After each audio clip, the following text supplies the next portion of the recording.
عليكم ورحمة الله وبركاته.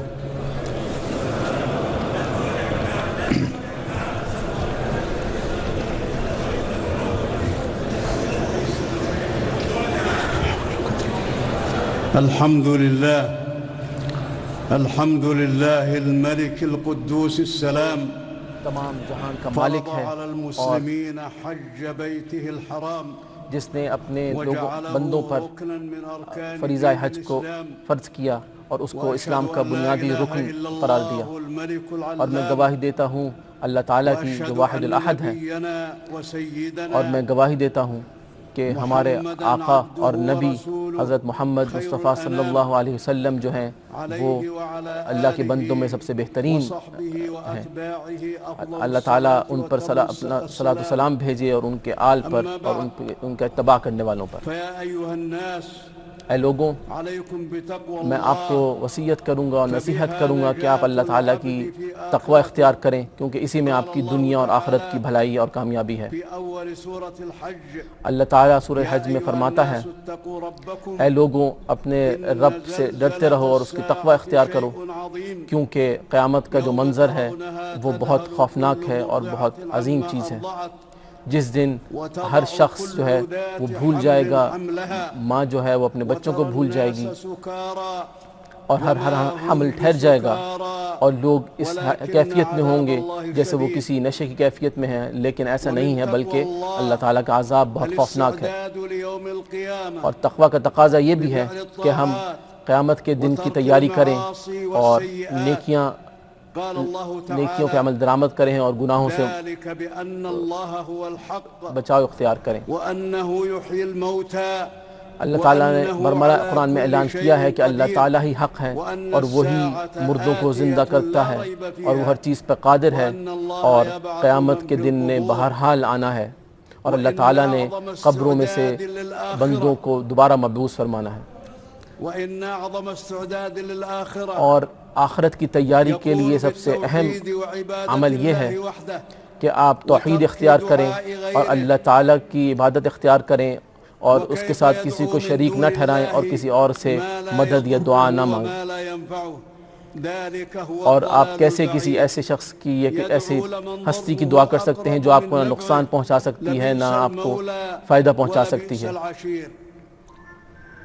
اللہ تعالیٰ کا فرمان ہے، جو اللہ تعالیٰ کے ساتھ کسی اور معبود کو شریک ٹھہراتا ہے تو وہ ایسا ہی ہے کہ جیسے وہ آسمان سے گر گیا اور اس کو یا پرندے نوچ ڈالیں یا اس کو ہوائیں اٹھا کے کسی اور جگہ پٹک دیں۔ اور اہل ایمان کا جو بنیادی خاصہ اور نشانی ہے وہ یہی ہے کہ وہ اللہ تعالیٰ کی توحید پہ عمل پیرا ہوتے ہیں۔ اللہ تعالیٰ نے ایک اور جگہ اعلان کیا کہ تمہارا خدا اور معبود ایک ہی ہے، لہٰذا مسلمانوں کو بشارت دے دیجئے۔ یہ وہ لوگ ہیں کہ جن کے سامنے جب اللہ تعالیٰ کی آیات سنائی جاتی ہیں تو ان کے دل نرم پڑ جاتے ہیں، اور جو نماز قائم کرتے ہیں اور ان کو جو رزق عطا کیا گیا ہے اس میں سے انفاق کرتے ہیں۔ لہٰذا اسلام کے جو ارکان ہیں وہ اس میں توحید ہے، اور اس بات کی شہادت ہے کہ اللہ تعالیٰ ایک ہے، اور نبی صلی اللہ علیہ وسلم اس کے بندے ہیں اور نبی ہیں، اور نماز کا قائم کرنا اور فریضہ حج ادا کے ساتھ ساتھ رمضان کے روزے اور زکوٰۃ کی ادائیگی رکھنا۔ وَلِمَنْ خَافَ مَقَامَ رَبِّهِ جَنَّتَانِ، اور یہ تمام بنیادی ارکان پہ عمل کرتے ہوئے اللہ تعالیٰ کی تقوی اور اس کا خوف مقدم رہنا چاہیے، اور صبر سے کام لینا چاہیے ہر مصیبت کی حالت میں۔ اللہ تعالیٰ نے وعدہ کیا ہے کہ جو صبر کرنے والے ہیں ان کو اللہ تعالیٰ بے پناہ اجر دے۔ اسی طرح ہمیں اللہ تعالیٰ کی تمام نعمتوں کے شکر بجا لانا چاہیے۔ اللہ تعالیٰ نے قرآن میں اعلان کیا ہے کہ ہم نے تمہارے لیے ساری نعمتیں مسخر کی تاکہ تم شکر ادا کرو۔ اور اللہ تعالیٰ کی اپنے بندوں کے بارے میں کچھ سنتیں ہیں، بندے کو چاہیے کہ وہ ان پہ یقین رکھے اور ان سے فائدہ اٹھائے۔ اللہ تعالیٰ نے قرآن میں وعدہ فرمایا ہے کہ جو افراد ایمان لے آتے ہیں اللہ تعالیٰ ان کا دفاع کرتا ہے اور ان کی مدد کرتا ہے۔ ایک اور جگہ اللہ تعالیٰ نے اپنی نصرت کا وعدہ کیا ہے کیونکہ وہی کامل قدرت والا ہے۔ قرآن مجید میں اللہ تعالیٰ نے ایسی اقوام کی مثال دی کہ جو ظلم کرتی تھیں اور اللہ تعالیٰ کی ناشکری کرتی تھیں، تو اللہ تعالیٰ نے تمام نعمتوں کے باوجود ان سے وہ تمام نعمتیں چھین لیں۔ وَلَقَدْ أَمَرَ اللَّهُ جَلَّ وَعَلَا خَلِيلَهُ إِبْرَاهِيمَ اللہ تعالیٰ نے اپنے نبی حضرت ابراہیم علیہ السلام کو یہ حکم دیا تھا کہ اپنی امت کو اور قوم کو حج کی دعوت دو۔ اللہ تعالیٰ نے قرآن میں فرمایا کہ تم حج کی دعوت دو تاکہ وہ دنیا کے ہر چپے سے یہاں پہنچے،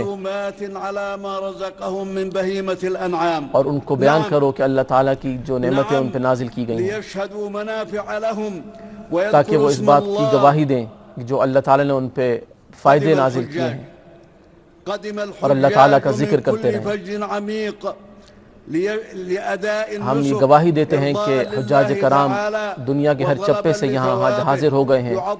جو اللہ تعالیٰ کے ثواب کے طلبگار ہیں۔ قال اللہ تعالی والمسجد الحرام الذي جعلناه للناس، اللہ تعالیٰ نے قرآن میں اعلان فرمایا کہ مسجد حرام وہ ہے جہاں لوگ جوق در جوق آ کے پڑاؤ ڈالتے ہیں، اور جو یہاں آ کے کسی بھی طرح کا ظلم کرے گا اس کو ہم بہت سخت عذاب دیں گے۔ لدعوة التوحید بإفراد اللہ بالعبادہ وترک الشرک باللہ، یہ حجاج جو یہاں موجود ہیں یہ توحید کی گواہی دے رہے ہیں اور شرک ترک کر چکے ہیں، اور ہم نے حضرت ابراہیم علیہ السلام کو بھی یہ حکم دیا تھا کہ شرک سے اجتناب کریں اور ہمارے گھر کو صاف کریں تاکہ یہاں آنے والے عبادت گزاروں اور حجاج کی عبادت کا انتظام ہو سکے۔ فيطهر البيت من كل ما لا يتناسب مع مكانته، لہٰذا اللہ تعالیٰ کے گھر کو ہر اس چیز سے پاک ہونا چاہیے جو اس کی اہمیت اور اس کے تقدس سے مناسبت نہ رکھتا ہو، لہٰذا حج کے دوران کسی قسم کی کوئی لڑائی جھگڑا یا کوئی ایسا عمل نہ کیا جائے جو مسلمانوں کی وحدت کو خراب کرے، اور نبی صلی اللہ علیہ وسلم کی تعلیمات پہ عمل پیرا ہونا چاہیے۔ بل طہارت فی الظاہر والباطن، اور اسی طرح ہر وہ پاکی اختیار کی جائے جو ظاہری ہے یا باطنی ہے، اور دوسرے حجاج کے حقوق کا اور ان کے آرام کا احترام کیا جائے۔ اللہ تعالیٰ فرماتے ہیں کہ جو اللہ تعالیٰ کی بیان کردہ حرمتوں کی تعظیم کرتا ہے تو یہ اللہ تعالیٰ کی نظر میں بہت بہترین تقویٰ ہے۔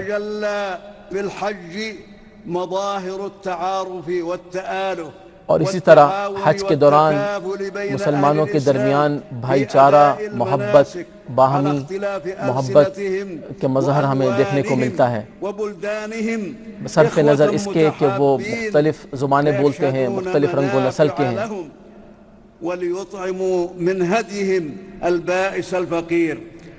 اور ان کو چاہیے کہ وہ آپس میں ایک دوسرے کو جو ان میں فقراء ہیں ان کی مدد کرتے رہیں اور ہمیشہ سچ بولیں۔ اللہ تعالیٰ کا برملا حکم ہے کہ کسی بھی غلط قول سے اجتناب کرنا چاہیے۔ اس میدان عرفات میں جب آپ کھڑے ہیں تو اللہ تعالیٰ نے اپنے فرشتوں کو گواہ بنا کے یہ اعلان کر دیا تھا کہ میں نے آج اس دین کو مکمل کر دیا ہے اور تمہارے لیے دین اسلام کو چن لیا ہے، لہٰذا میں آپ کو نصیحت کروں گا کہ آپ حضور صلی اللہ علیہ وسلم کی تعلیمات کو اتباع کریں۔ جنہوں نے یہاں وقوف عرفہ کے بعد ظہر اور عصر ادا کی اور غروب شمس تک یہاں کھڑے اللہ تعالیٰ کا ذکر اور دعا کرتے رہے،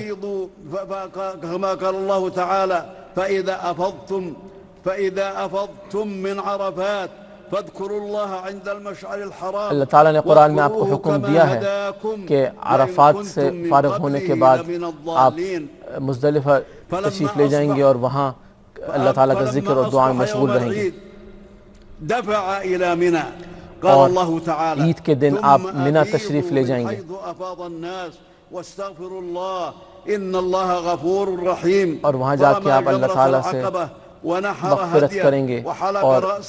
جمرات کا فرض ادا کریں گے، اور اس کے بعد آپ اپنے بال اتروائیں گے اور قربانی کا فریضہ ادا کریں گے، اور بالآخر میں آپ طواف وداع کریں گے۔ وَلْيُوفُوا نُذُورَهُمْ وَلْيَطَّوَّفُوا بِالْبَيْتِ الْعَتِيقِ اللہ تعالیٰ نے قرآن کریم میں مع بھی السكينة ان احکامات کو ذکر کیا ہے۔ والبعد عن التدافع آپ کو میں نصیحت کروں گا کہ آپ کسی بھی طرح کی دھکم پیل سے اجتناب کریں، اور آپ کو جو تعلیمات اور جو ہدایات دی جائیں ان پہ عمل پیرا رہیں، تاکہ تمام حجاج کرام جو ہیں وہ کسی بھی طرح کی پریشانی سے بچ سکیں اور ایک منظم انداز میں تمام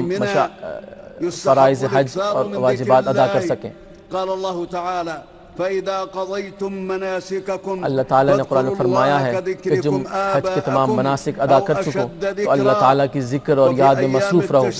جیسے تم اپنے والدین کو یاد رکھتے ہو۔ اور آنے والے ایام تشریق میں حجاج کرام روزانہ شیطان کو کنکریاں مارنے کا فریضہ ادا کریں گے، وَيَجُوزُ التَّعْجِيلُ فِي الْيَوْمِ الثَّانِي عَشَرِ اور افضل یہ ہے کہ آپ 13 ذی الحجہ تک کے مناسک ادا کریں، لیکن 12 ذی الحجہ تک بھی آپ کو یہ فریضہ ادا کر کے جلدی منا سے روانہ ہونے کی اجازت ہے۔ لمن اتقى واتقوا الله واعلموا انكم اليه تحشرون۔ اور آپ اللہ تعالیٰ کا تقوی اختیار کرتے رہیے وقبل السفر کیونکہ آپ نے اس کی طرف لوٹنا ہے، اور واپسی کے سفر سے پہلے آپ نے طواف وداع کا فریضہ ادا کرنا ہے۔ اللہ تعالیٰ نے اپنے دین میں آپ کے لیے کوئی مشکل نہیں رکھی،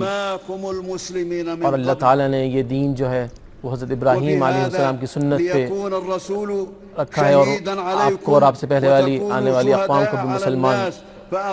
بتایا ہے۔ آپ نماز قائم کیجئے، روزے رکھیے اور زکوٰۃ ادا کیجئے۔ وَإِنَّ مِنَ الْاعْتِصَامِ بِاللَّهِ أن يكثر المرء من دعاء ربه وخصوصا في مواطن الحج فهي مظنة عظمت کا اظہار اور اس کی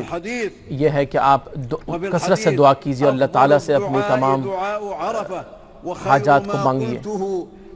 اور سب سے بہترین وہ دعا ہے جو یوم عرفہ کے دن مانگی جائے، اور رسول اللہ صلی اللہ علیہ وسلم نے فرمایا کہ اس دن سب سے بہترین کلمات جو ادا کرنے چاہیے وہ وہی ہیں جو میں نے بھی کیے اور مجھ سے پہلے تمام انبیاء نے کیے۔ لا الہ الا اللہ وحدہ لا شریک لہ لہ الملک ولہ الحمد وہو علی کل شیء قدیر۔ اللہ تعالیٰ کا فرمان ہے اپنے بندوں سے کہ دعا کرو، میں تمہاری دعا کو قبول کرنے والا ہوں۔ اللہ تعالیٰ قرآن میں فرماتا ہے کہ میرے نیک بندے وہ ہیں جو اللہ تعالیٰ سے دنیا اور آخرت کی اچھائی مانگتے ہیں اور جہنم کی آگ سے پناہ مانگتے ہیں۔ یا اللہ، ہم آپ سے دعا فرماتے ہیں کہ ان تمام حجاج کرام کی عبادات کو قبول فرمائے، ان کے معاملات میں آسانی فرمائے، ان کو اپنے اپنے گھروں تک اور ملکوں تک بحفاظت کامیابی کے ساتھ لے جائے۔ یا اللہ، مسلمانوں کے حالات کو بہتر کر دے۔ یا اللہ، ان کے درمیان وحدت اور ان کو حق کے پیغام کے اوپر متحد کر دے۔ یا اللہ، ان کے تمام معاملات کی تو حفاظت فرما، ان کے دین اور دنیا سے متعلق جتنے معاملات ہیں ان کو بہتر کر دے۔ یا رب العالمین، اللہم وفق خادم الحرمین الشریفین، ہم آپ سے دعا گو ہیں کہ خادم الحرمین الشریفین وولی عہدہ الامیر اور ان کے جو ولی عہد ہیں وولی عہدہ الامیر محمد بن سلمان، واجزہما یا اللہ ان کو بہت بہترین جزائے خیر عطا فرما اس دنیا میں بھی اور آخرت میں بھی، کہ انہوں نے حجاج کرام کی آسانی کے لیے اور خدمت کے لیے اپنے تمام کوششیں اور اپنے تمام تر وسائل مسخر کیے۔ وصلی اللہ علی سیدنا و نبینا اور آخر میں درود و سلام ہو جناب رسول اللہ صلی اللہ علیہ وسلم پر۔